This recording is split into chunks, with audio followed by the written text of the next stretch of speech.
وكان قاريجي نوع أنا لوجلي حبضة إلى مرايدة إلى قاريجة أدار كيسان ماله كفيو يا متقنا ما جرتو وادريم كرتان قاريجان أنا قاوتي أنا قادر والكاهاي عد كلا يوم وذن أنا قادر والكاهاي إلى يدر تيسمان ماركت إلى حقي سان كنا ولاي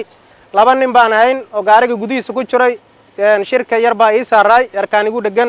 أنا جانا قاريجان وذي marka gaariga waa dareemaysaa ilaahay muddo daqiiqada ay xabad ku socotay ilaahayna wax igu gaarsiin marka ilaah dila ma taqaana dhinta taas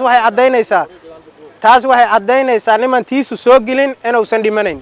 niman tiisu soo gelin dhiman maayo waayo intaasoo xabad ah oon layga aaba yeelin ayaa ma taqaana laygu shubay ilaahayna wax igu gaarsiin alxamdulillah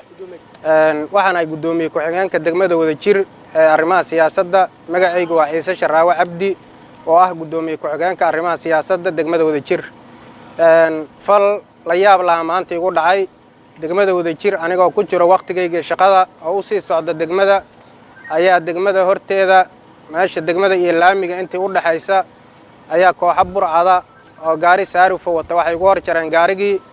gaarigii markay igu hor jareen xabad bay igu bilaabeen halkaas waxa ka dhacay dhimasho iyo dhaawac qolada dagaalka maaragtay ugu soo qaaday waxay ahaayeen qolo la yaqaan oo ka mid ah dadkii maamulka annaga isku shaqada aan ahayn dadan aqaan oo wajiyadooda aan garanayo oo maamulkii dhaxdiisa ma taqaanaa aan isku arki jirnay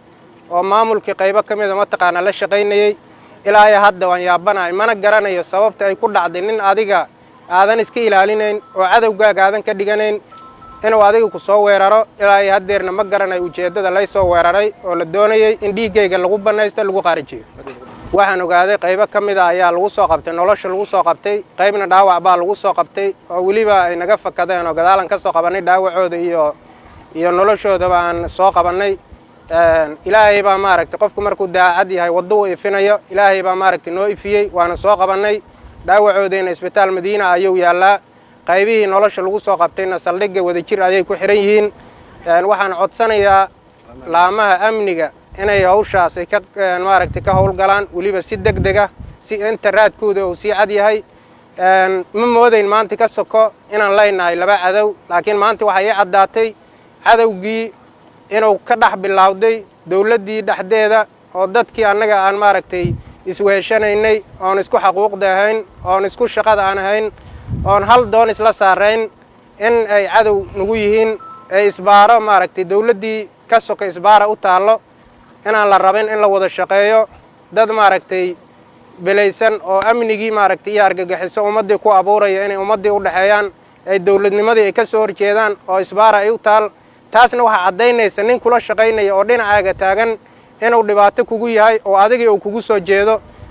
cadowgaas waxaan moodayay in hal cadow aan leenahay halkaas cadow oo ah argagixisada al-shabaab laakiin maanta waxay caddaatay dawladdii dhaxdeeda inay cadow leedahay waxaan ka codsanayaa laamaha ammaanka hawshaas si degdeg ah inay baaritaan ay ku sameeyaan dadkii falkaas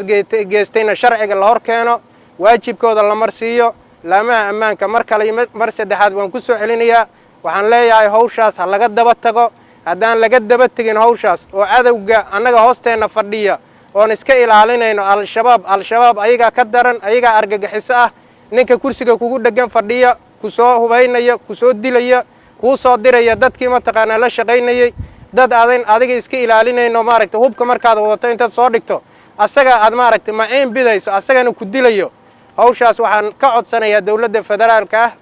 laamaha ammaanka hay'adaha amniga inay ka shaqo galaan si degdegana jawaab uga baxshaan nimankii soo weeraray oo weerarka igu soo qaaday waa niman degmada markii aan ka shaqaynay aan ku arki jiray degmada ayagoo degmada dhex jooga haddana aan aqaano wajiyadooda ma taqaanaa ciidankaygii ciidankooda ma taqaanaa isgarab fadhi jireen marka mar haddii aan ku yidhi ninka dhinacayga fadhiya ay soo weeraray maamulkii kama fogo waa wax maamulkii dhexdiisa waxaa loo sheegtaa markii dhacdada ay dhacday yaa la xiriirta adiga yaa wargelisay faldambiyad baa meesha ka dhacay waxaan wargeliyey isla markiiba taliyaha saldhigga degmada Wadajir waxaan wargeliyey dhammaan konsolka degmada Wadajir ayaan si maaragtay guud fariin ugu diray in shilkaas meesha uu ka dhacay la soo weeraray isla markiina gudoomiyihii iyo laamihii amniga qaybo ka mid ah way yimideen wixii jirana ma taqaana waan isla wadaagnay dhaawaciina waxa la geeyay isbitaal Madiina meydkiina waa la qaaday oo asagana mataqaanaa taliyaha qaaday asagaan ku ogeyn dhaawac dadkii maaragtay falkaas geystay qaybtii la soo qabtayna ayadana waxaan ku ognahay saldhigga degmada Wadajir. aniga askartayda alxamdulillaah wax dhaawaca iyo wax dhimasho intaba soo ma gaarin cadawgiina way iska caabiyeen waxay soo gaaro dhimasho iyo dhaawacana ma jiraan. raggii soo weeraray gaari saarufa oo bilaa taarga ah oo la yaqaan oo baabuurtii degmada iyo aaggeeda ka shaqaynayso raggii la yaqiinay ay wateen oo hebel iyo hebel la dhahayo waa gaariga marka lagu soo weeraray ma wada joogtay mutaxafiidka joogtay aniga waan socday wadaan marayay shaqadeydaan u sii socday roondaan ka soo baxay saaki waxaan lahay amnigan xaqiijinayay waxaan ka soo tagay saldhigaan ka soo baxay markaan ka soo baxayna degmadan ku sii socday jidgooya mataqaanaa lay galay meesha jidgooyada laygu dhigayay waxa jooga ciidamo booliisa oo ayagana amniga qayb ka mid ah sugayay ciidamadii baa marka hore la iska hor leexshay oo ayagii baa la dilay ka bacdina anigii baa laygu xijiyay xabadii dabsaar layga dhigay